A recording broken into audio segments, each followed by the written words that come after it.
जैसा मुझे पता चला कि आप रोज़ के इतने सारे आपके पास लोग आते हैं अपनी अलग अलग प्रॉब्लम्स को लेके, कोई स्किन की प्रॉब्लम, कोई वज़न की प्रॉब्लम, डाइजेशन की प्रॉब्लम, और आप उन सबको सॉल्यूशन देते हो। और सबसे बड़ी बात है कि एकदम देसी उपाय, देसी जी। इलाज, बिना किसी दवाई के, बिना किसी मेडिकल बिल के।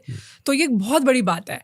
आप कब से हो इस फील्ड में और आप कैसे एंटर किए इस फील्ड में? एक बार मेरे माथे पे चोट लगी बहुत बुरी तरह से, ऐसे फट गया, ब्लड आने लगा। बचपन था, अप्रोक्सीमेटली 10-11 साल की उम्र रही होगी। अच्छा। तो मेरे दादी जी ने क्या किया, मेरे को अपने घुटने पे लेटा के अच्छे से गर्दन पीछे को डाल के हल्दी और फटकड़ी पानी में बॉईल किया। हाँ। उसके अंदर कॉटन रखा, उससे इसको वॉश करती रही। अच्छा। हफ्ता 10 दिन किया, ये ठीक हो गया।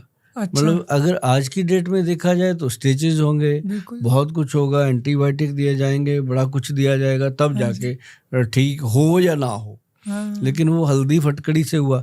तो उसके बाद वो ऐसा फेमस हुआ नुस्खा, मैंने लोगों को बताया। जैसे अभी घरों में लेडीज हैं, काम करती हैं, वो छुरी से सब्जी काट रही हैं कुछ, तो कट लग जाते हैं, लगते ही रहते हैं। महिलाओं को अक्सर, जो हाउस वाइफ है, उनको लगते रहते और हैं। अब तो वो ऐसे कट लगते हैं, इग्नोर भी कर देते हैं। ठीक है, इग्नोर लगा कर हुआ है, दे, लगा हाँ, हुआ है, लगा कोई हुआ नहीं। लगा हुआ। तो मतलब अगर रसोई घर के अंदर एक फटकड़ी को और साथ में उसके हल्दी को मिश्रित करके, मतलब बराबर मात्रा में, मतलब 10 ग्राम हल्दी 10 ग्राम फटकड़ी को बना के एक डब्बी में रख लें भर के। जैसे ही किसी को ऐसा चोट लगता है, मैं बताऊं गुंजन जी कि मान लो कट लग गया, ब्लीडिंग कई बार बंद ही नहीं होती। ऐसा होता है कि आप बर्फ लगाते हैं, कपड़ा बांधते हैं, वो रुकता ही नहीं है। टेंशन इतना बढ़ जाता है कि अब क्या करें, कहाँ जाएं, घर में अकेली होती हैं, कई बार फोन भी नहीं होते। उसको रोकने के लिए सिंपल उसको पानी में ऐसे मिक्स करके उसका थोड़ा सा पेस्ट सा बना के ऐसे लगा दो जी, और जहाँ पे लग गया ब्लड का एक ड्रॉप भी नहीं आता उसके बाद। अच्छा। कितना मर्जी ब्लीडिंग हो। अच्छा। ये उसका इतना इफेक्ट इन चीजों। अच्छा। तो ये सारी चीजें देखते देखते मैं आगे बढ़ा। आगे अच्छा। बढ़ते बढ़ते फिर मुझे लगा कि यार ये तो एक अलग विज्ञान है। तो लेकिन इसका मुश्किल बहुत है, क्योंकि एलोपैथी में आप देखिए, हॉस्पिटल बना लीजिए, पहले दिन से चल पड़ता है, क्योंकि हर इंसान चाहता है कि दवाई दो, मैं काम करूं।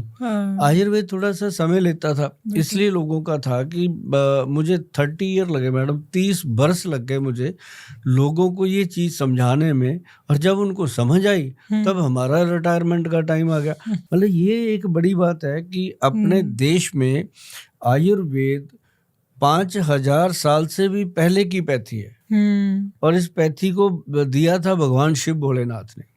जो नाड़ी वैद है, जो नब्ज देखते हैं, सबसे पहला वैद कौन हुआ होगा धरती पे? अभी आपने बताया, हो सकता है ये शिव शंकर ही। हाँ, शिव भोले के बाद ये शिव का सबसे बड़ा जो भगत, जिसको कहा जाता है, जिसको हम हर साल जलाते हैं पुतला बना के, रावण सबसे बड़ा वैद हुआ, नाड़ी वैद। उसके पास इतना, उसका ग्रंथ है रावण साहित्य। उस ग्रंथ के अंदर इतने नुस्खे दिए हुए, मेरे पास है वो, बड़ा वो दुर्लभ है।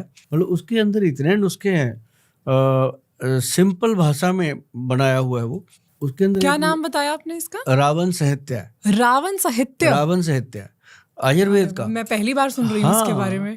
उसके अंदर एक, जिनको बच्चे नहीं होते ऐसा नुस्खा दिया हुआ है, 1-2 दवाइयां हैं जी।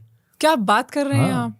उसमें नुस्खे दिए हैं? नुस्खे, आयुर्वेद के इतने बड़े नुस्खे। अब आप देखिए कितनी बड़ी चीज मैं आपको बताने जा रहा हूँ। जब लक्ष्मण जी मूर्छित हुए, आप रामायण तो देखते होंगे, सुनते होंगे, सबने देखी सुनी। और जिसको पता है रामायण के अंदर कि जब लक्ष्मण जी मूर्छित हुए तो हनुमान जी सुसैन वैद्य को लेके आए। वो कहाँ था? वो रावण का वैद्य था। रावण की वहां लंका से उठा के लेके आए वैद्य को। तो उसी वैद्य ने आके बताया कि फला पहाड़ी के ऊपर ये बूटी मिलेगी, संजीवनी लेकर आओ। उसके ऊपर जितनी जड़ी बूटियां हैं, आप मैडम सोच भी नहीं सकते कि ये इतना बड़ा विज्ञान है। इसको दबा दिया गया था। जब अंग्रेज आए, 200 साल राज करके गए, उनको एक बात पता थी कि हिंदुस्तान के लोग अगर ये हल्दी फटकड़ी से ही ठीक होते रहे ना, तो यहाँ पे हम कैसे राज करेंगे। मतलब आप देखिए कि बुखार चढ़ जाता है ना, तो गिलोय पी लेते थे। छींक आती है, नज़ला कोल्ड हो जाता है, तो थोड़ी सी काली मिर्च, थोड़ा सा वो क्या मलट्ठी, और उसके साथ वो दालचीनी डाल के पानी में बॉईल करके पी लेते थे, ठीक हो जाते थे। तो अंग्रेजों को तो बड़ी तकलीफ हुई। उन्होंने हमारी जो सबसे बड़ी आयुर्वेद की यूनिवर्सिटी थी जला दी, एक एक ग्रंथ जला दिया। वो अपनी तरफ से इसको ख़त्म करके चले गए थे। लेकिन ये संजीवनी है, ये राख से भी पैदा हो जाती है। आपने देखा होगा मैडम, एलोवेरा माना गया है ना कि संजीवनी है।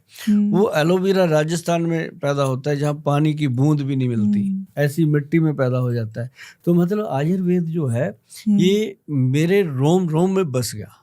मेरे लिए बचा था एक तो नेचुरोपैथी का कोर्स मैंने कर लिया, योगा का कर लिया, है ना, तो एक नाड़ी वैद्य का किया। अच्छा। तो ये कोर्स करके फिर मेरे को इसमें एंट्री मिल गई कि मैं ये काम कर सकता हूँ, कि लोगों को कम से कम मैं नुस्खे तो बताऊं जो मुझे पता है। बिल्कुल। तो फिर मैडम ऐसे शुरू हुआ, आयुर्वेद को पूरी तरह समर्पित कर दिया, और लोगों ने पूरी तरह मुझे अपने गल पेट लगाया, पूरी तरह मोहब्बत दी है लोगों ने। और मैं समझता हूँ कि मेरा ये जीवन जो है वो सार्थक हुआ है, और मुझे अब दुनिया से जाने का कोई गम नहीं है। हमारे देश को एक बहुत ही महान आत्मा कह लो, बहुत ही योग्य पुरुष कह लो, जो मिला प्रधानमंत्री के रूप में।